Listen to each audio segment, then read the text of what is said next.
Greetings and welcome to another edition of What's Hot with Sea of Tranquility. I am your host, Pete Pardo, publisher and CEO of SOT. Today is Friday, July the 28th. Can you believe it's almost August? This summer is flying by. Anyway, we've got, it's been a couple weeks since we've seen you. We've got a ton of new releases, all sorts of metal stuff today, a little bit of prog, some hard rock. We do it all. We do it all here, and we're just getting flooded with new releases lately. As we approach quarter three of 2017. So why don't we just jump right into it? We're going to start today from a release from a U.S. prog band that kind of made a fairly big splash on the scene back in 2002, and then just disappeared off the face of the earth. I had completely forgotten about these guys, and I remember when their debut came out, I was quite into it, and then that was it. Till now. They have reappeared on AFM Records. I am talking about Bubblemath, and the album is called Accept Peptide. That's it right there. Chances are a lot of you may have not heard of Bubblemath, right? Because they've not been prolific at all, but a really good group. So, the best way I can describe it, this is progressive rock.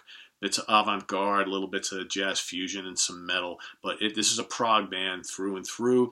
If you can imagine the complexity of acts like Gentle Giant and maybe the early Echoland material mixed with some pop of the Beatles and Todd Rundgren, that's what you kind of get with this band. Maybe a little bit of Dream Theater, maybe, because some of their music is a bit heavy and very complex, but great vocal harmonies, lots of counterpoint, lots of multi-layered vocal harmonies and passages, killer guitar and keyboard work. It's just really complex yet accessible at the same token type of music. So their new album's got how many tunes we got on here? 8 songs. Most of them, fairly lengthy. We got a 13-minute tune. We got a 10-minute song. Bunch in the 7 to 8 minute range. Instantly catchy though, but the musicianship is jaw-droppingly amazing. So this is virtuoso stuff, folks. And I'm just really happy that these guys are back. And this is probably going to be one of my favorite prog albums of the year. So when we get to December and we start doing our best of 2017, you can probably expect to see this somewhere ranking pretty high there. So again, Bubblemath, Accept Peptide, highly recommend it. Be on the lookout for it. Go pick it up. You'll enjoy it.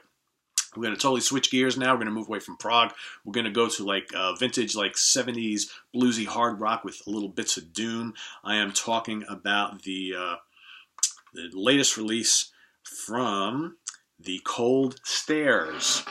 This is a U.S. band out of Nashville. What is the title of this damn thing? I can't see anything without my glasses these days, and they write these things.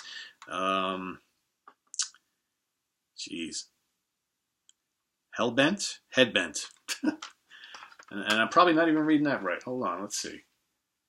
Headbent, that's it. You know what it is? I don't know if you can see, but it's written in this it's hard to see, and then if you look on the side, it's so small. It's not good light in this room, and I'm not wearing my glasses, and I can't remember all the names of these albums. But anyway, it doesn't really matter what the album is. It's Headbent. But the important thing to remember, this is a duo. Okay, 2 guys. Their names are. Hold on a second. I'll tell you right now. So we got Christopher Tapp on vocals, guitars, bass, and keyboards, and then you got Brian Mullins on drums and percussion. I understand for live shows they've augmented the band, whatnot, but for the album, it's basically those 2. This is really, really good stuff.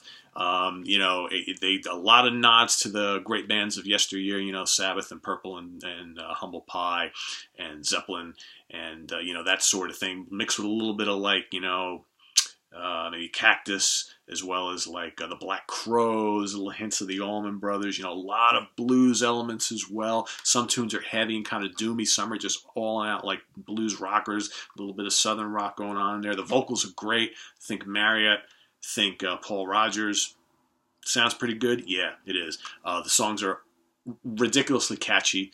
There's a lot of great riffs on here. The guitar work is off the charts. Killer grooves. Just a really good, fun 70s style hard rockin' album with plenty of blues and, like I said, a touch of doom in spots. So it's not overly heavy, but it's just I dig it. I dig it. If you like that sort of thing, you like kind of all these retro bands that are out there doing like the 70s flavored hard rock stuff. This is another one. The Cold Stairs Head Bent. Check it out.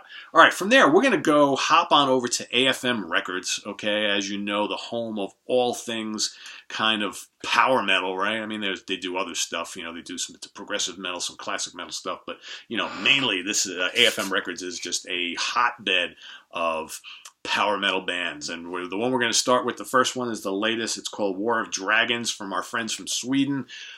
Bloodbound, look at that cover, you know, dragons and dungeons and wars and all sorts of stuff. There's the guys in the band. You know, this is a 2-disc set. We've got the brand new album, War of Dragons, and then a bonus CD called Songs from the Vault, which has all sorts of rarities and demo tunes of stuff from like, you know, 2011 to 2016, I believe. And really good stuff. You know, I like Bloodbound. Some of their stuff is a little bit too kind of, you know, that whole power metal-y thing, which so many bands have that similar sound. Sometimes I'm kind of like, I get tired of it. But what I like about this, nice use of symphonic keyboards on here, maybe a little bit more than in the past, but the songs are a little slower, not as many speedy kind of, you know, power metal tunes, and the riffs are really heavy. Some grinding riffs on here, doomy riffs at times. You know, it's just more of a mid-paced album. Great vocals, great, you know, catchy melodies, just like we've always expect from these guys. But I really like the epic nature of the songs that are on here. It's a classy production. You know, the demo stuff on the second disc is kind of fun if you've been a fan for a long time. And, you know, the artwork is killer. Just a really good all-around presentation from Bloodbound. So, War of Dragons, seek it out. They've been pretty prolific in the last few years. You know, they just released a really cool live album not long ago. Okay, we're going to go to Portugal for a band called Crystal Viper, Queen of the Witches. Female-fronted power metal with bits of classic metal. You know, these guys are a little bit darker in sound. I dig it. It's pretty heavy. Really gritty female vocals. Catchy tunes, but, you know, more important, pretty damn heavy. And, you know, again, another, you know, a lot of the lyrics are kind of, you know, fantasy and horror and, you know, dark themed. Here's the fellas right there and lady right there. You know, they've got a few albums under their belt. This is their first in a couple of years, but solid, really solid. Crystal Viper. Then we're going to go to a band who you're all familiar with, but this band is a lot of controversy over the last decade or so. You know, they basically split into two factions. Of course, I'm talking about Rhapsody, or in this case, Rhapsody of Fire. This is Legendary Years. Okay, this is the other faction, and not to be confused with Lucas Turilli's faction. So this is, what is it, Alex Scarapoli? Scarapoli, is that his name? I can't remember these guys' names. Keyboard player, Alex Staropoli. Okay. He has basically been kind of continuing on as Rhapsody of Fire. Most of the rest of the guys are just doing the Luca Turilli's Rhapsody, and even that may be winding down. But anyway, so, you know, Alex, and, you know, he's got another singer and a full rest of the band and whatnot, and basically, you know, doing his version of the band. And what they've decided to do here, instead of putting out an album of all new material, is they've revisited Rhapsody classics from, you know, earlier in the 2000s, and just kind of updated them with this current incarnation of the band here. Pretty damn good. A lot of really good tunes on here. I mean, you know, you've got, for those of you who've been following these guys for a while, so you've got, you know, Dawn of the Victory, Emerald Sword, Legendary Tales, you know, When Demons Awake, Wings of Destiny, really good one, Flames of Revenge, Holy Thunder Force, Beyond the Gates of Infinity. You know, there's 14 tunes on here, a lot of stuff. So if you've been a fan of Rhapsody for, you know, since their inception, you know, this version of the band is gone, and you're using updated technologies and production, and, you know, with different musicians, obviously, giving their spin on some of these classics. Is this mandatory listening? I'll leave that up to you. I've enjoyed it. It's pretty cool. So anyway, Rhapsody of Fire, Legendary Years. So we're going to go to Germany for a long-standing band. The leader of this band, it's also a band is named after him, have been around since the early mid-'80s, if not further back than that. They've got like close to 20 studio albums to their credit. Of course, I'm talking about Sinner. This is Tequila Suicide, the latest. Matt Sinner, of course, the bassist and backing vocalist with Primal Fear, as well as Voodoo Circle. He seems to pop up all over the place. He's also on Yorn's new album. So, you know, he's got got here a a whole bunch of guests, a couple guys from Primal Fear doing his thing. This is less of a power metal album, more of kind of like going to the classic metal and hard rock frame of mind. The earlier Sinner albums were all pretty crunchy power metal. This is a little more different. It's I think in my review on the website I even said there's lots of classic rock elements here. God forbid, right? But good, good vocals, catchy melodies, lots of twin guitar harmonies. A bit of a Thin Lizzy influence on a lot of these tunes. Some of the lyrics are a little silly and whatnot, but you know what? It's Sinner. It's always quality stuff. So Tequila Suicide, latest from Sinner. All right, down to Argentina we go for a band called Helker, Fire Soul. All right. This originally was reviewed on our website by our new writer, Mark, who loved it quite a bit. Lots of power metal influences with a singer who sounds a bit like a young Ronnie James Dio. I kind of agree. This is pretty aggressive. His name is Diego Valdez, by the way. And these guys, this is some rip-roaring stuff here. It's pretty heavy. Got a few little orchestral moments here and there, but for the most part, it's just, twin guitar, thundering along, power metal, lots of great riffs. It's pretty heavy. It's melodic in spots, and like I said, really, really great vocals. So I know that they've recently had some lineup changes. Not quite sure who has left the band, but anyway, this is a damn good album. Highly recommend it. Helker, Fire Soul. All right, our last new release on AFM Records today is by a band called Wolfpakk, and it is called Wolf's Rain.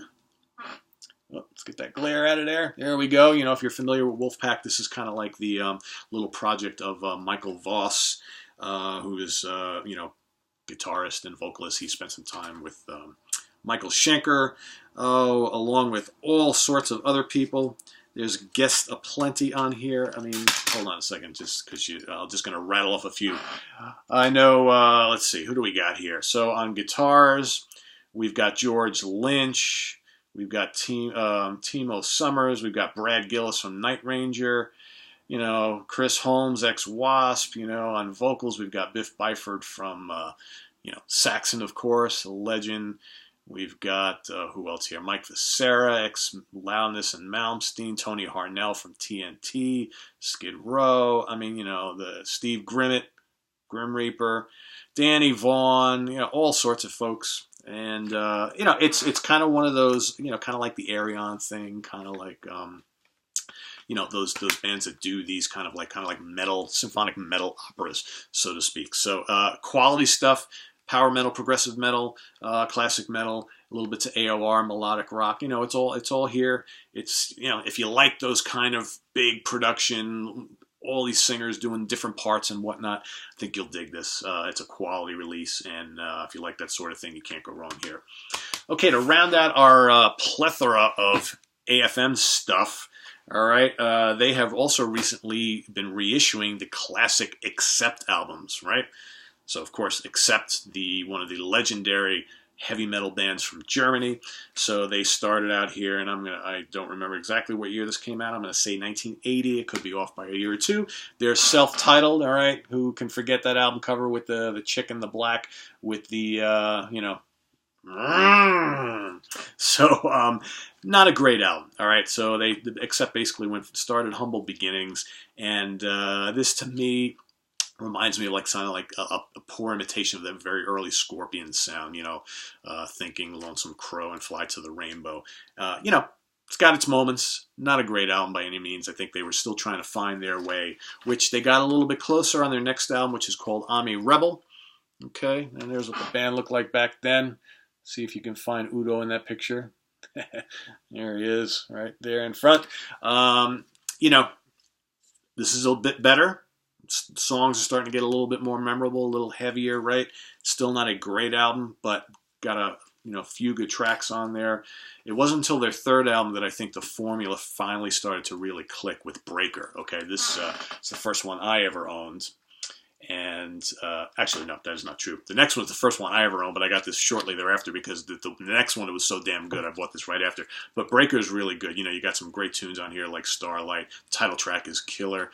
Son of a Bitch. What else? Midnight Highway is great. You know, some really good stuff on here. There's also some bonus live tracks on all these, but for the most part, they come in nice digipacks. You know, each one's got a nice, you know, little booklet. All sorts of stuff in here. Let me see if I can show you. So, you know, here's the booklet. A lot of photos, a lot of information. You know, it's all very, very cool. So, you know, these are worth getting if you already have them. You know, I mean, I've got CDs of all these that I've had for like a million years, but probably, you know, worth getting again if you don't already have them.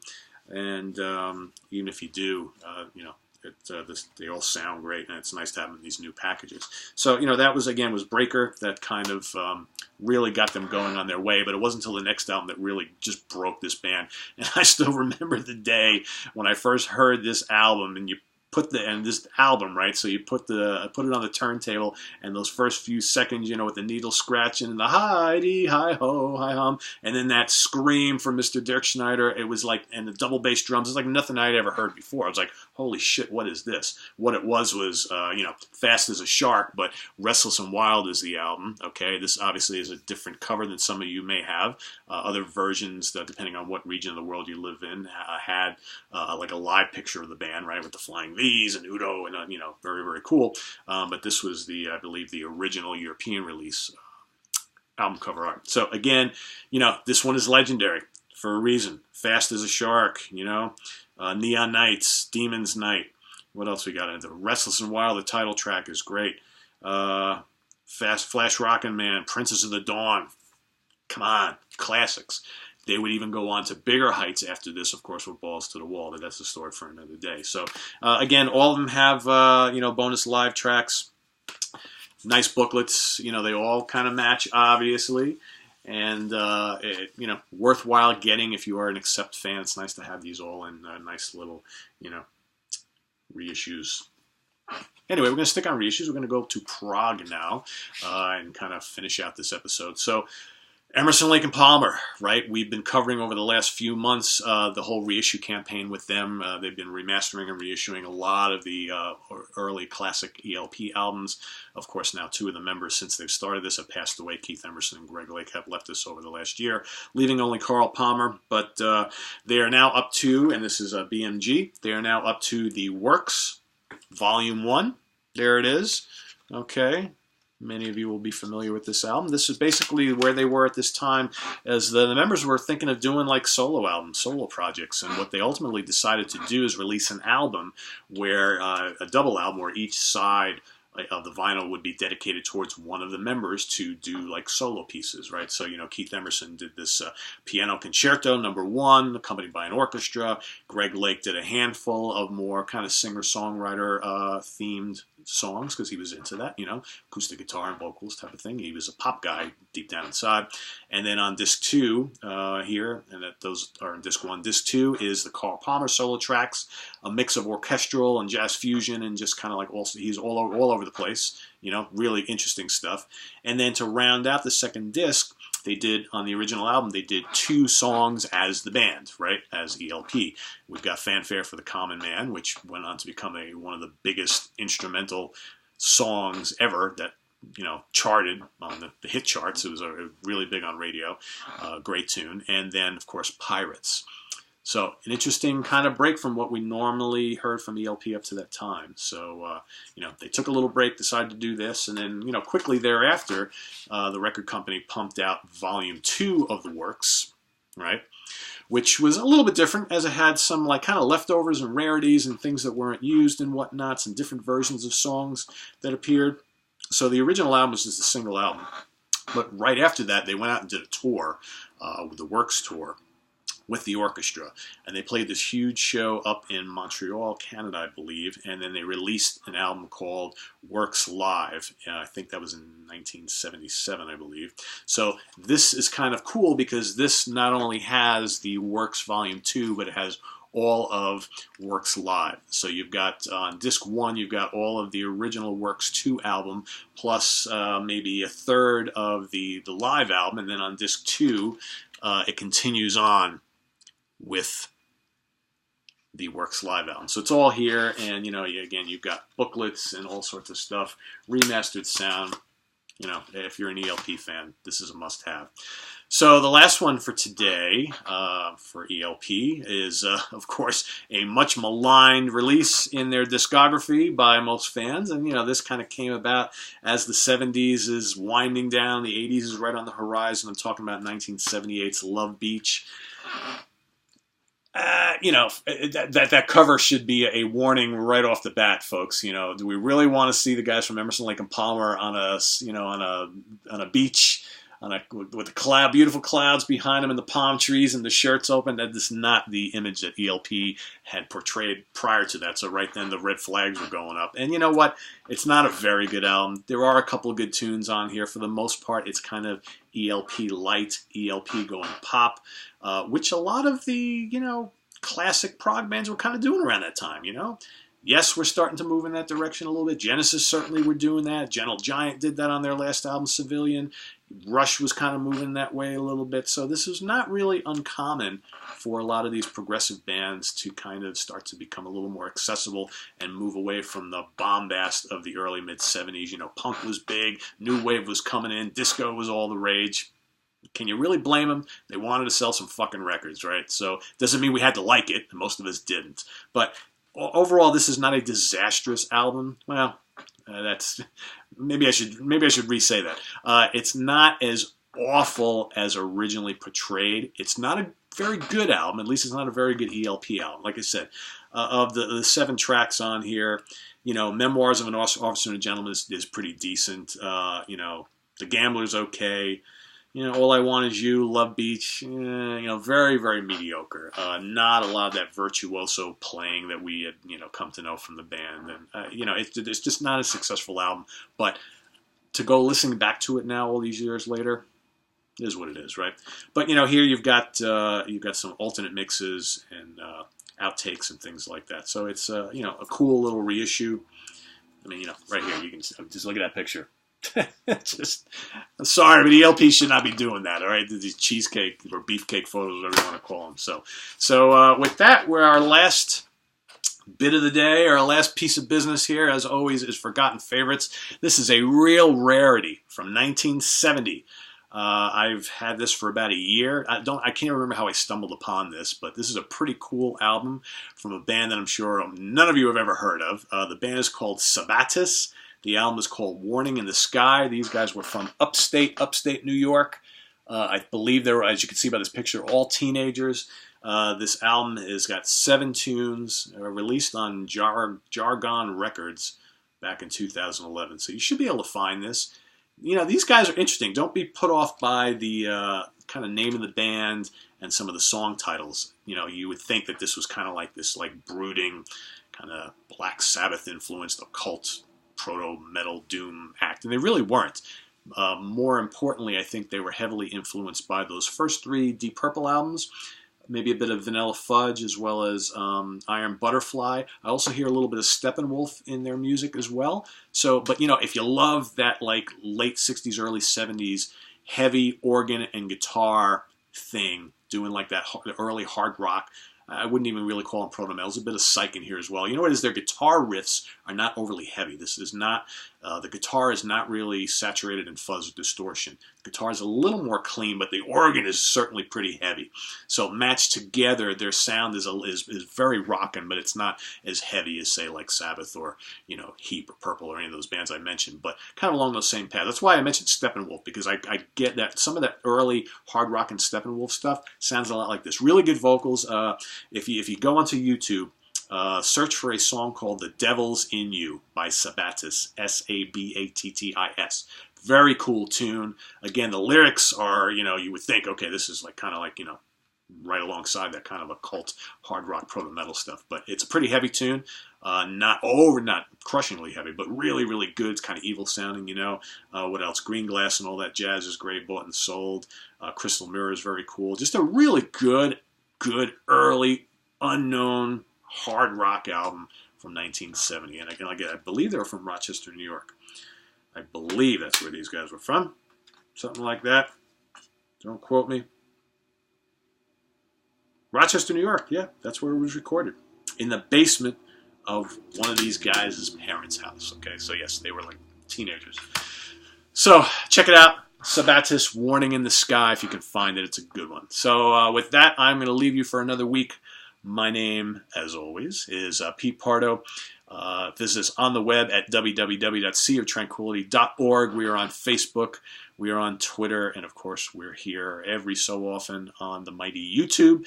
Join in next time. We've actually got a very cool rant coming up, hopefully within the next week. We've been trying to schedule this one. It's going to be an Iron Maiden themed discussion. I've got a close friend of mine who's going to come on and join me to help out matters. And till then, check out all this great new music. Be safe. And don't forget, listen to a lot of great new music, and don't forget the classics, folks. That's what I want to say. Till then, be safe. See you next time.